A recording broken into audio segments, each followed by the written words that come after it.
সাদা বরফের চাদরে ঢাকা পড়েছে জাপানের উত্তর পশ্চিমাঞ্চল। গত ২০ জানুয়ারি থেকে শুরু হওয়া টানা তুষারপাতে স্থবির হয়ে পড়েছে স্বাভাবিক জনজীবন। ফায়ার অ্যান্ড ডিজাস্টার ম্যানেজমেন্ট এজেন্সির তথ্য মতে তুষারজনিত নানা দুর্ঘটনায় প্রাণ হারিয়েছেন বেশ কয়েকজন, আহত প্রায় ৫ শতাধিক।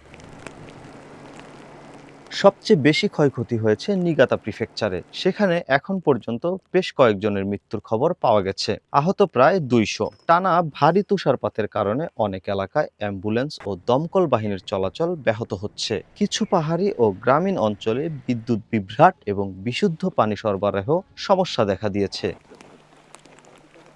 আওমরি শহর ও হোক্কাইদোর ওয়াক্কানাই এলাকাতেও বরফে ঢেকে গেছে রাস্তাঘাট। মহাসড়কে শত শত গাড়ি ও ট্রাক আটকে পড়েছে। কোথাও কোথাও তুষারের কারণে দৃশ্যমানতা কমে যাওয়ায় যানবাহন চালানো অসম্ভব হয়ে পড়েছে। বিমান ও ফেরি চলাচলেও বিলম্ব ও বাতিলের ঘটনা ঘটছে। এতে স্থবির হয়ে পড়েছে গোটা যোগাযোগ ব্যবস্থা। আবহাওয়া অফিস জানিয়েছে, সপ্তাহ শেষে উপকূলীয় ও পাহাড়ি এলাকায় তুষার ধসের ঝুঁকি আরও বাড়তে পারে। বাসিন্দাদের অপ্রয়োজনীয় ভ্রমণ এড়িয়ে চলতে, যানবাহন চালানোর সময় শীতকালীন টায়ার ও চেইন ব্যবহার করতে এবং তুষার পরিষ্কারের সময় সর্বোচ্চ সতর্কতা অবলম্বনের আহ্বান জানানো হয়েছে।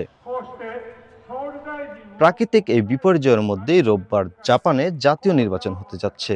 খারাপ আবহাওয়ায় ভোটারদের উপস্থিতি নিয়ে শঙ্কা থাকলেও কর্তৃপক্ষ জানিয়েছে, ভোট কেন্দ্রের নিরাপত্তা ও যাতায়াত নির্বিঘ্ন করতে প্রয়োজনীয় ব্যবস্থা নেওয়া হয়েছে। জাপানের টোকিও থেকে মোহাম্মদ শাকিল মাহমুদ, সময় সংবাদ।